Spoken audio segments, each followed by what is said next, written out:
खास व्यक्ती आपल्यासोबत आहे।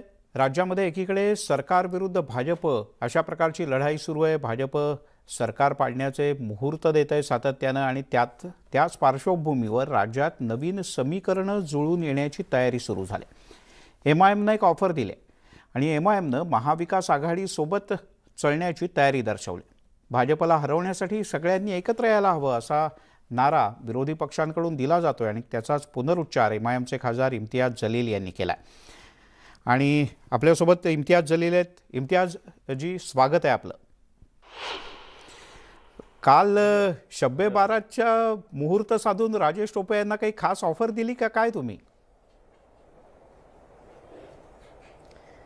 नाही, शबे बारात तर काल होती। ते राजेश टोपे साहेब जे परवा आले होते माझ्या घरी, आणि ते राजनैतिक किंवा पॉलिटिकल व्हिजिट नाही होतं। माझी आई वारल्यानंतर अनेक राजनैतिक पक्षांचे लोक येत आहे। राजेश टोपे साहेब सुद्धा आले होते श्रद्धांजली द्यायला, आणि त्यांच्यासोबत जे लोक बसले होते त्याच्यामध्ये एका माणसाने असं सांगितलं की तुमच्यामुळे भारतीय जनता पार्टीचा विजय झाला उत्तर प्रदेशमध्ये।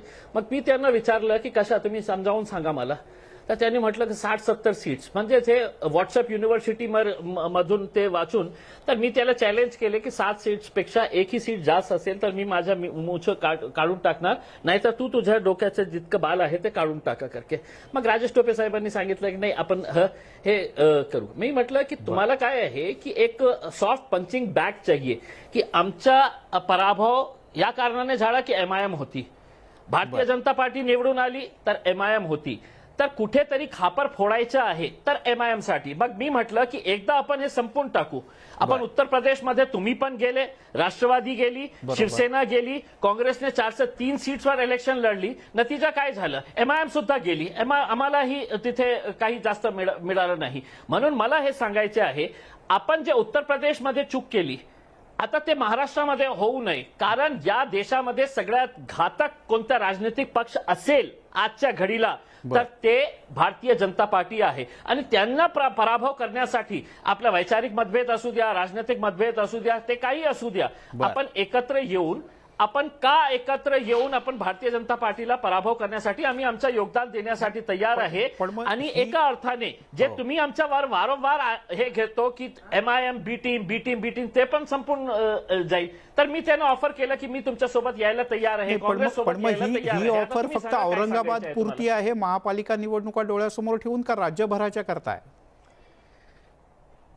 नाही, देशभरासाठी आहे। देशभरासाठी मला तर हे सांगायचे आहे की उत्तर प्रदेशमध्ये मिलिंद, मी एक खासदार म्हणून बहुजन समाज पार्टीचे अनेक खासदारांनी आम्हाला अप्रोच केलं होतं लोकसभेमध्ये, आणि त्यांचं म्हणणं होतं की एक क्लायमेट असा आहे की बीएसपी आणि एमआयएम एकत्र आले तर आपण खूप मोठा एक गाजाबाजा उत्तर प्रदेशमध्ये करू शकतो। माझी स्वतःची मीटिंग सतीश मिश्रा जे त्यांचे राज्यसभाचे हे आहे आणि हाऊस लीडर आहे राज्यसभामध्ये, त्यांच्यासोबत माझी मीटिंग झाली होती।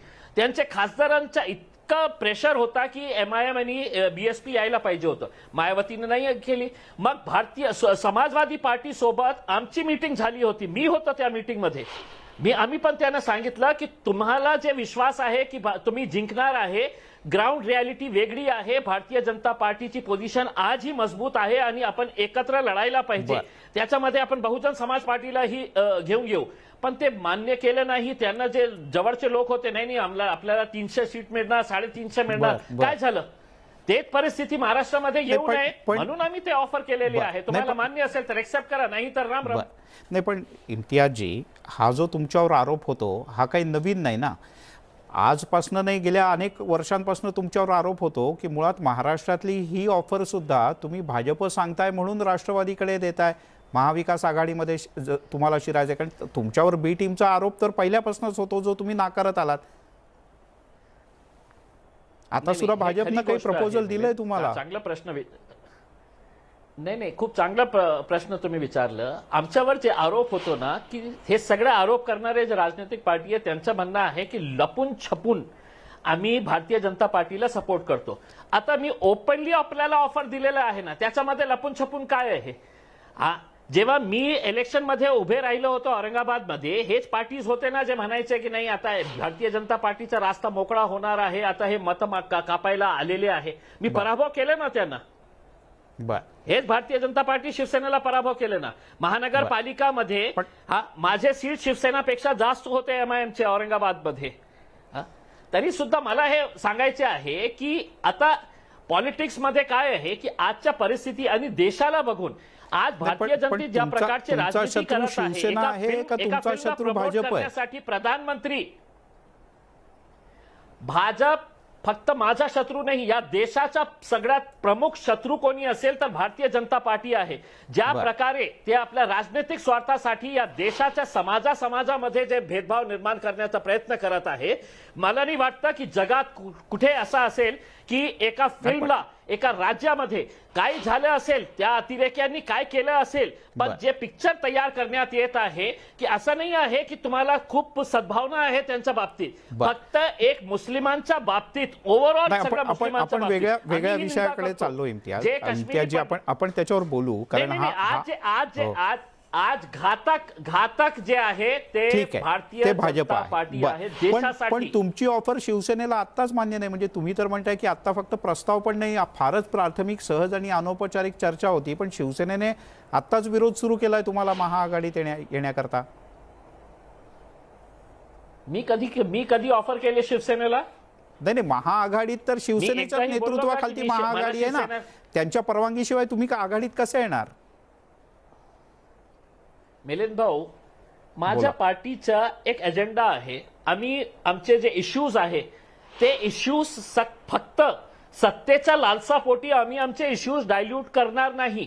आम्ही काँग्रेस आणि राष्ट्रवादी काँग्रेस सारखे इतके लाचार नाही झालेले आहे की नाही आम्ही सगळे इश्यूज डायल्यूट करता, आम्हाला तुमच्या सोबत आहे. आम्ही भक्कम आहे, तुम्ही एक्सेप्ट करा तर चांगलं, नाही केला तर एकला चलोरेची आमची तयारी आहे. पण आपल्याला भारतीय जनता पार्टीला पराभव करायचा असेल तर काँग्रेस आणि राष्ट्रवादी काँग्रेस जे आहे त्यांना आम्ही ऑफर केलेली आहे. आता ह्या राष्ट्रवादीशी आहे ते कसं आहे नाही इम्तियाज, मी मध्ये थांबवतो अशा करता. आपल्याकडे आता शेवटची 30 सेकंदच आहेत. एकीकडे तुम्ही म्हणताय की राष्ट्रवादी आणि शिवसेनेने इश्यू डायल्यूट केले, दुसरीकडे तुम्ही म्हणताय की राष्ट्रवादी सोबत हातमिळवणी करून भाजपला पराभूत करायचं. दोन्ही गोष्टी परस्पर विरोधी नाहीत का?